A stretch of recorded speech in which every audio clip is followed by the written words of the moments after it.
Hello, I welcome you all in first lecture on solar cell, and this lecture is particularly for the branch student of electronics and communication engineering branch, and this is related to subject renewable energy resources. But because this is for electronics and communication engineering students, so I will discuss about solar cell in detail.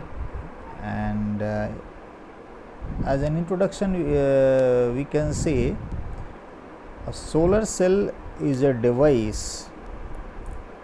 Solar cell is a device which converts solar energy into electricity or electrical energy in very simple way. And here solar means energy from solar energy means energy from sun. Particularly the working of this device is dependent on concept of actually p-n junction. So before discussion on solar cell, we will discuss about semiconductor materials, particularly their conducting behavior. Then we will discuss types of semiconductor,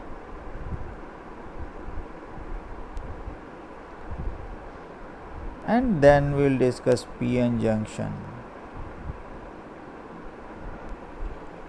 And then after discussion on p-n junction and particularly the charge layer in the depletion region, we will proceed for the discussion on working concept of solar cell. So in the process, let's start the discussion on semiconductor material. Then what is semiconductor material? Semiconductor, that means it is not fully conductor. Here the most important property of the material that we are going to consider in this discussion is conductivity. Actually, conductivity, and on the basis of this conductivity means ability to conduct. Ability to conduct. Ability to what conduct? Ability to conduct electricity. So here conductivity related to electricity we are going to consider. So on the basis of conductivity of electricity, materials can be divided into three sections. The first one is conductor, second one is semiconductor, and the third one is insulator. So what we are discussing? We are discussing that on the basis of conductivity of electricity, materials can be classified in such way, and the names are self-explanatory. Here conductor means which can conduct what, which can it can conduct? It can conduct electricity. Actually the basic part is electricity. The material which conduct electricity easily is called a conductor. But for conduction of electricity, what is the requirement? The requirement is free charge particles. And what is meaning of free charge particle? That means movable, that can move, movable charge particles. That means the materials which can have movable charge particles or free charge particles with in their structure, they can behave like conductor or they can conduct electricity through them, and that type of material are called conductor. The third one is insulator. Insulator is a material which don't allow conduction of electricity through it. That means again, why it don't allow conduction of electricity through it? Because insulator are the materials without movable charge particles. They are not having and they can't have. Both the situations are. Conductor have easily available movable charge particles, and insulator they don't have free charge particles, as well as the free charge particles in that cannot be created. Two type of materials particularly. One, where free charge particles are easily available in plenty of amount, huge amount. And the third one, insulator, no free charge particle and no possibility of to generate free charge particles. That means we can understand what is meaning of this semi. Most of the time we define semiconductor material as its conductivity is between insulator and conductor, but it's okay, but it doesn't reflect a real meaning of the material, that is semiconductor material. Here two things are actually involved. First thing, a material which has free electrons, free charge particles, easily free charge particles, and huge number of plenty of charge particles. That means there is no need to change charge particles in that. And other material, that is insulator, it has no movable charge particle, no free charge particle, and there is no possibility of creating charge particle in that. In between these two, semiconductor material is a type of material that has no movable charge particles. First thing, that has no movable charge particles. First thing. But movable charge particles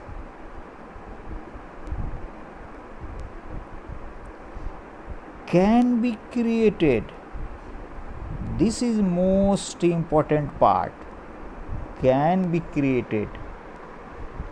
Can be created. This is most important part. How? By applying some external energy like temperature. That means semiconductor are material whose conductivity can be varied, can be changed. This is the most important behavior of this material, because if any material can change its behavior, its conductivity, particularly behavior means conductivity, with respect to the energy situations around it. That means this type of material can be used as a sensor, as a switch, and so many things. That's why the electronics devices could be possible after the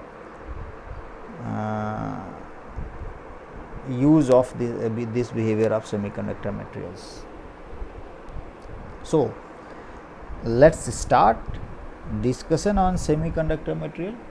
One more point we should consider is that the conductors have easily huge number of free electrons. That means some free electron in that are not bonded with strong bond, particularly they are not bonded, but they are influenced by metallic bond. That's why they are free. And in insulator, electrons, all electrons are bonded through a very strong bond, maybe ionic bond. That's why they cannot be broken. But in semiconductor material,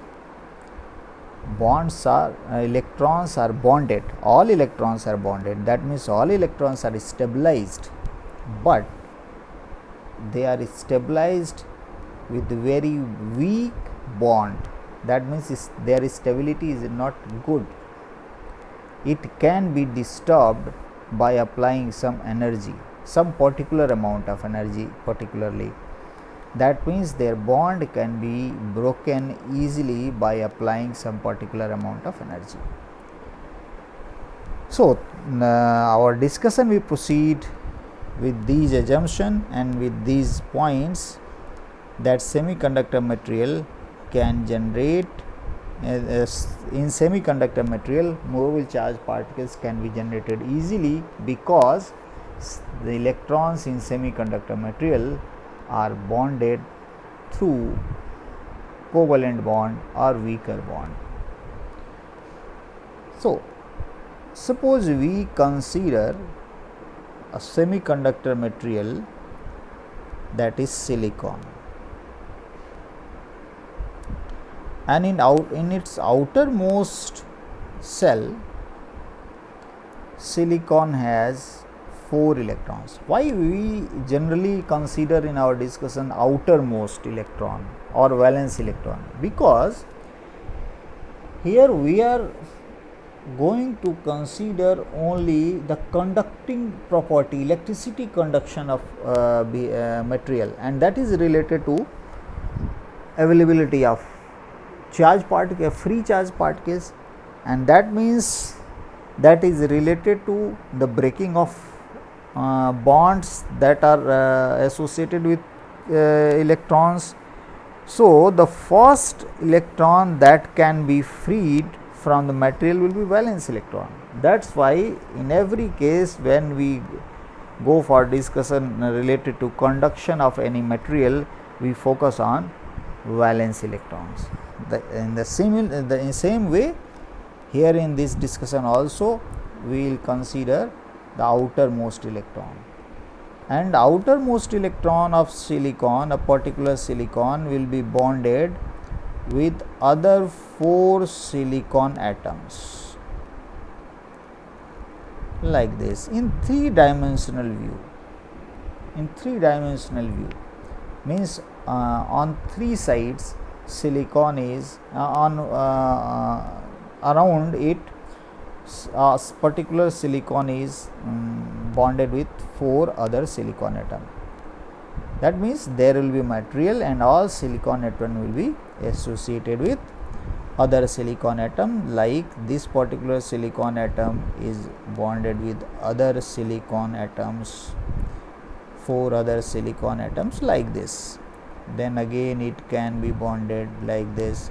So, this will be the combination of large number of silicon atoms bonded with each other with this weak covalent bond. And if anyhow some temperature is applied on it, some bonds can be broken. Suppose at these two positions, these two locations, bonds are broken. So the electrons at these position will become free.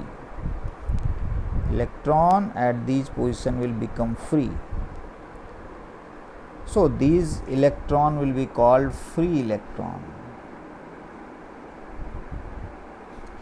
And the vacancy that is created at this position, vacancy of what? Vacancy of free electron, vacancy of electron is called hole. So on every breaking of bond, one free electron and one hole will be created, and that's why we call it electron hole pair will be generated.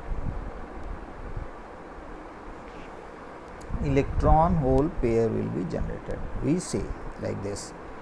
So here in this particular figure we can say two bonds are broken, and because two bonds are broken, two electron hole pair will be generated. That means two holes and two free electrons, and their availability is only due to temperature. Otherwise this material was stabilized and the electrons were bonded. All electrons we can see were bonded with each other like this, but their bond were weak. That's why on the application of some temperature on external energy, they got broken, and that's why with the eventually free electrons and holes are generated. That means if temperature is not applied, that means at 0 degree Kelvin we can say as an example, then this semiconductor material will behave like insulator, and but on increasing temperature we can't say it will behave like conductor, its conductivity will be increased. We should say like this. We should not say that on increasing temperature it will behave like conductor. It is not possible. Conductor means a huge number of free electrons easily available, but here due to temperature some amount of, some fraction of, some 10%, 5% of total material in the semiconductor, only 5 or 10% of that free electron will be generated. So we can say on application of temperature, conductivity of semiconductor will be increased. Okay. So then what is the use of this behavior? How we? Point is, in some situation it is behaving like insulator, and in some particular situation its conductivity is increased. That means the energy applied on this can be sensed. For example, in this situation also,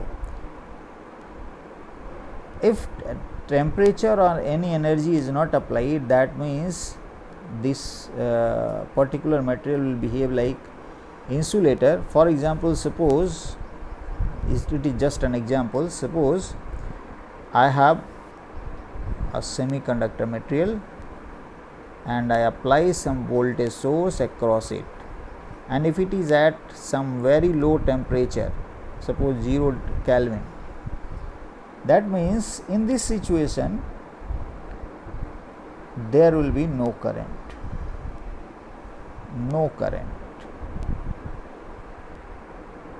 because all electrons are stabilized, there is no free charge particle.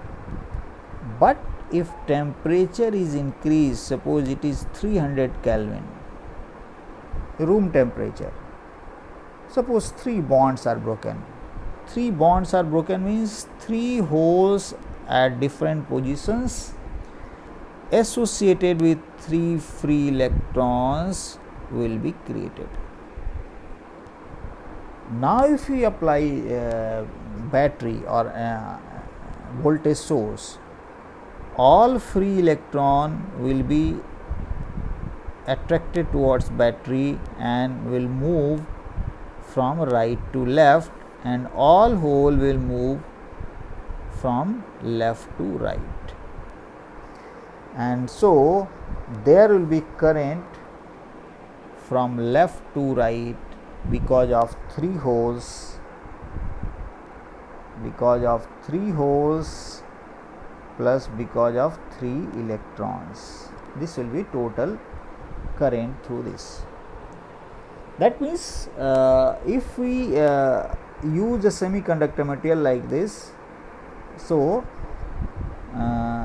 if we use LED bulb or whatever indicating device over here, so if temperature is not applied, there will be no current and it will be in off condition.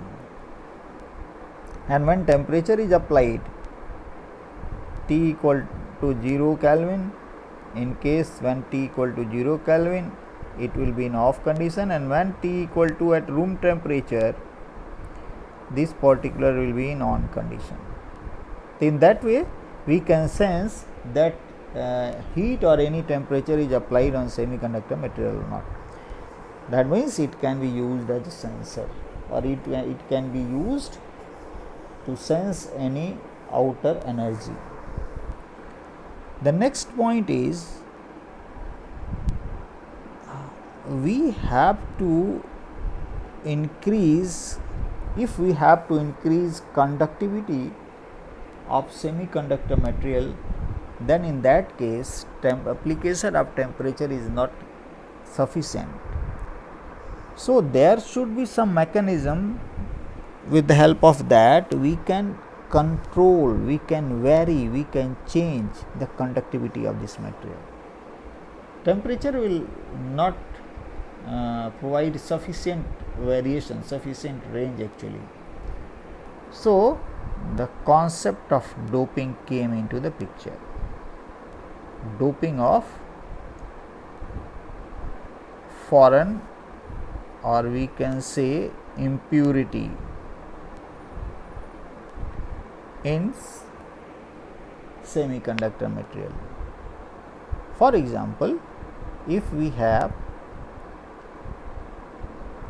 a semiconductor material, that is silicon, and this silicon material is fully stabilized because its electrons are satisfied with bonds associated with other silicon atoms. That means, as we have discussed earlier, all silicon atom will be bonded with 4 silicon atoms in this way. In that case, if I replace this particular silicon atom, if I replace this particular silicon atom by atom that has 5 valence electrons, 5 valence electron in place of silicon, it is inserted, means silicon was making 4 bonds, forming 4 bonds with other silicon atoms, and when we place some other atom which have more than 4 electrons, that means 5 electrons in its valence shell, then its 4 electrons will be used to satisfy bond that were with previous silicon atom. but its fifth electron will be not stabilized because there is no requirement of electron with any semiconductor material associated here. So in that case, for every doped this type of material, for every dope this type of material in the for every dope this type of atom in this material, there will be a free electron. If we have doped 10 atoms in the material, then 10 free electrons will be available. If we dope 10,000 this type of atom in the material, 10,000 of free electron will be available. And this particular doped atom will be called impurity because it is different than silicon atom. So by doping such atoms, we can create free electrons in the material, and the number of free electrons can be controlled by the concentration of doping. In that way, we can change conductivity of semiconductor material. In similar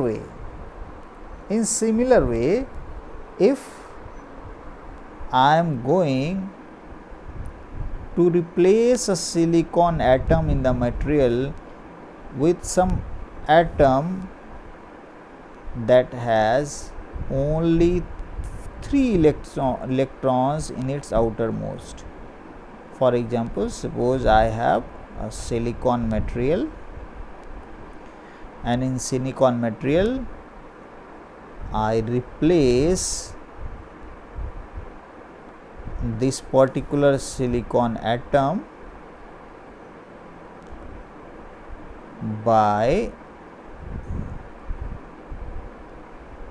some atom that has 3 valence electron.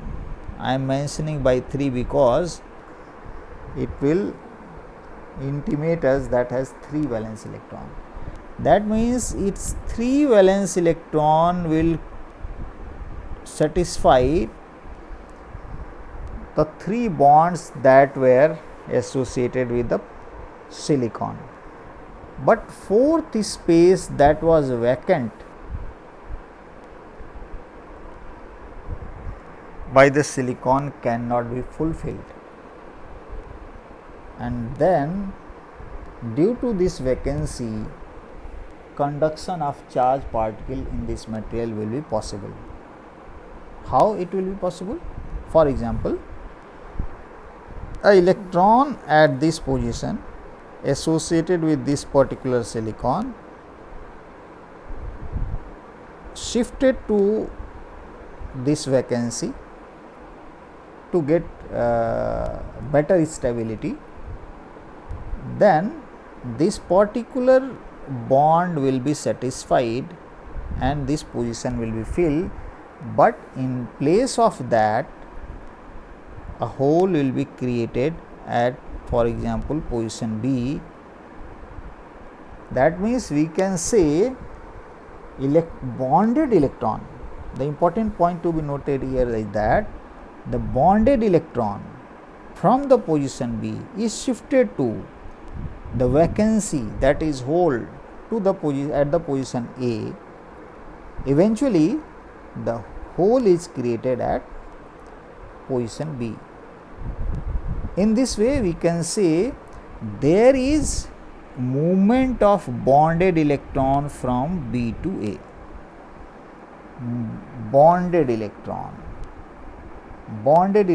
is moving from B to A. How it is moving? What are the steps followed?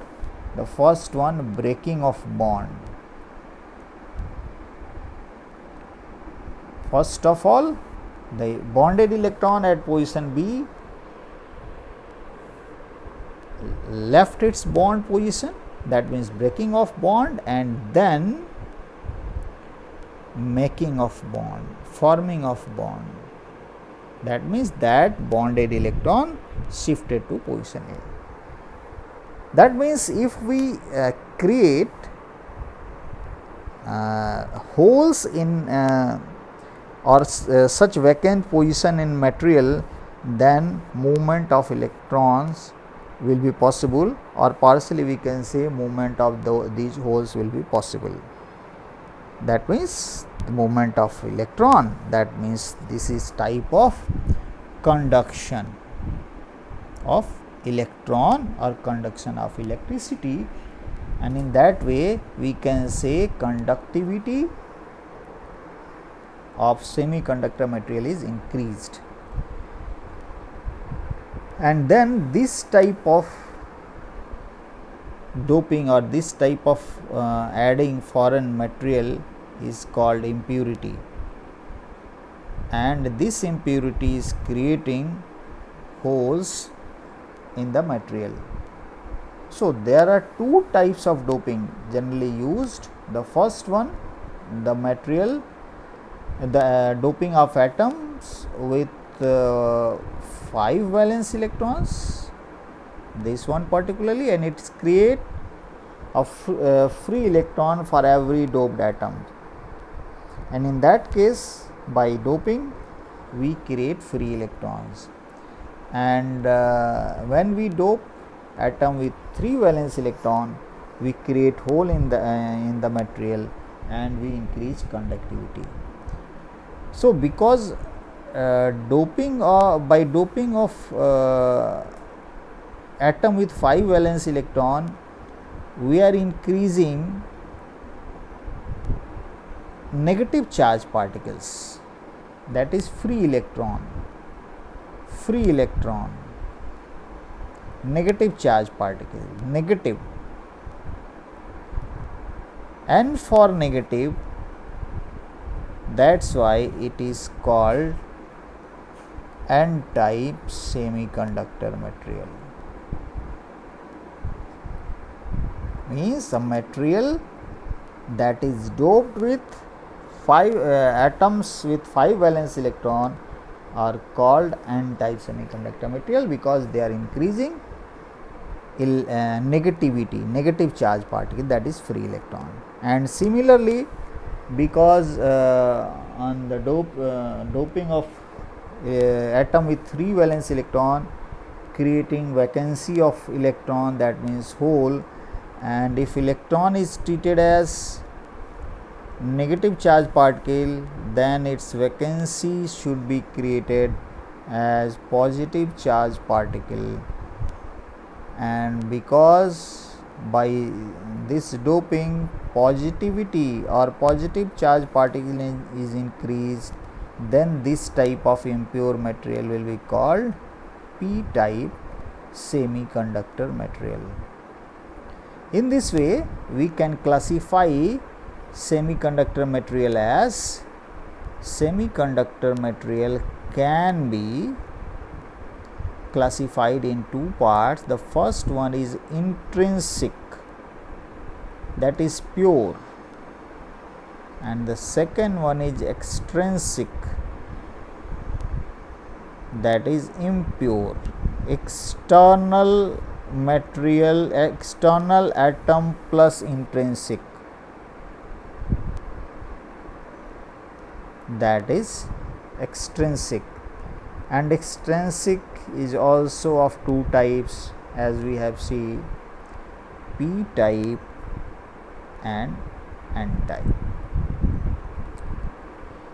So with these points we are going to conclude this lecture. In next lecture we will start discussion with conductivity of P type and N type semiconductor material, and then we will proceed for p-n junction. Thank you for